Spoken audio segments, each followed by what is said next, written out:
So, another day, another attempt on Donald Trump. Guys, welcome to the channel, and this is getting ridiculous at this point. Another one?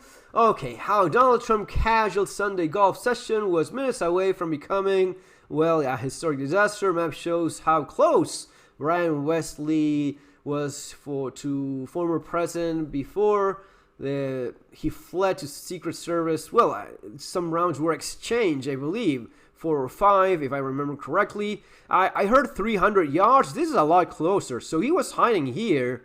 This is supposed to be 100 yards. So, yeah, probably less than 200 yards. Well within the range of an AK with a scope.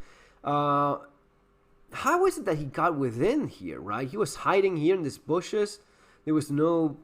Anyway, there's often this Hollywood thing of assuming that the Secret Service is some all-powerful organization that sees everything and controls everything. I think that if there's one thing we can learn from this is, no, it is not. It is a very much human organization which has been poorly led for a very long time, and the results are more obvious right now.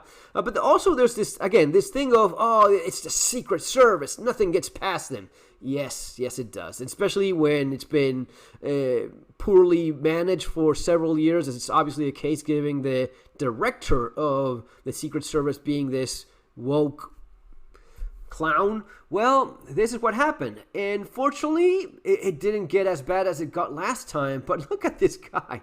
This is your typical Democrat. Yeah, identified as, what's his name there over there? Ryan something. Ryan Wesley. There you go. Okay, yeah. Blue hair and all. Registered Democrat. Ryan Wesley, 58. Yes, of course. He couldn't be more of the cartoonish, clownish, deranged lunatic that is the typical foot soldier of the Democratic Party. This is something that is entirely on them. The Kamala Harris's, the Joe Biden's, the rest of that political spectrum, let's call it that, that's always been attacking, always been pushing towards this sort of thing. And you see it in the comments of this person. Your campaign should be called something like KDAF, Keep America Democratic and Free. Trump should be MASA, Make Americans Slave Again Master. Democracy is on the ballot and we cannot lose. We cannot afford to fail. The world is counting on us to show the way. This is so rich. So much wrong here at the same time. This is what they've been doing. They've been pushing for this. They've been making these people. The Democrat Party has been making these people by the thousands, making them believe that if Donald Trump wins, it is the end of democracy, the end of freedom. It's going to be a tyranny. It's going to be the worst that it could possibly. There's going to be no freedom if Donald Trump lives and becomes president. What are the options then? If you're being told, and we look at these clowns as what they are. We look at Kamala Harris. We look at Joe Biden. We know what they are. But let's assume for a second that you are a registered Democrat voter, that you believe these people. You believe when they say that if this man wins, it's going to be the end of freedom in America. It's going to be a tyrannical government from that moment on. How do you, what? That's what the Second Amendment is for. The Second Amendment is to protect the people from a tyrannic government.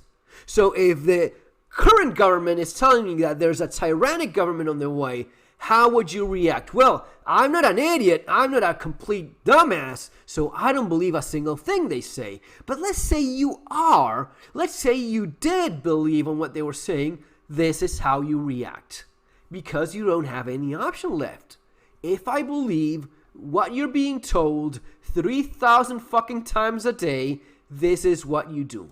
And it shows in the comments. It shows right here.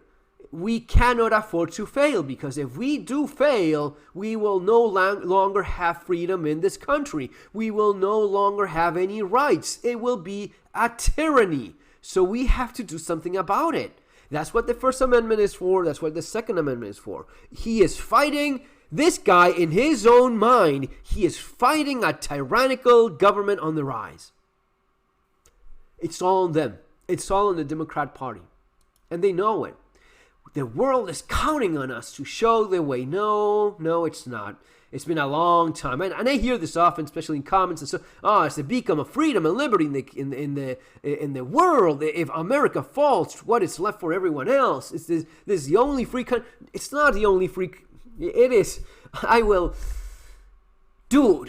What is it that you're comparing? You want to compare what parameter, what index, what number? What is it that you consider freedom or liberty or anything? Specifically compared to what other? No matter what you look at, there's probably something that is, it's not even ranking among the top 5, often not even among the top 10, depending on what you consider to be freedom, liberty, and so on. Let alone stats on crime, on educate. What else do you want to throw in there? But no, it's not. The United States has not been the beacon of freedom and liberty in a long time. I honestly think it's never been.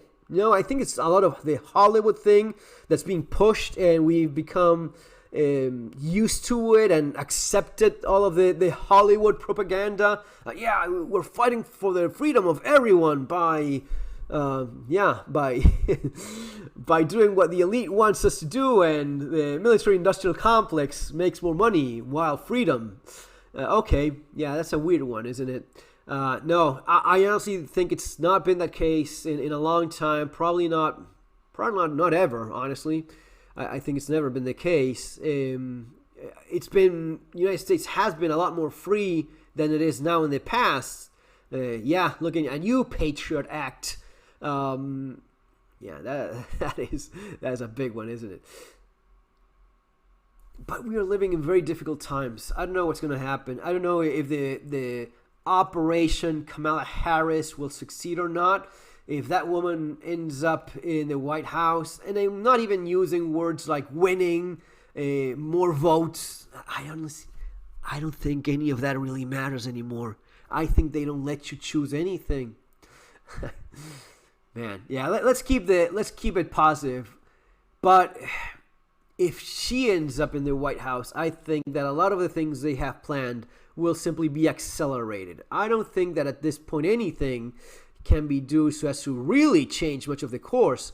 But we are looking at some very dark times ahead with that woman in the White House. Anyway, guys, that's going to be all for now. Remember to subscribe to the channel, learn more about survival and preparedness. You have the channel for all of that. You have my books, Street Survival Skills and Surviving the Economic Collapse, both very much recommended if you want to be a lot better prepared. You have the links there in the description. Take care. See you next time.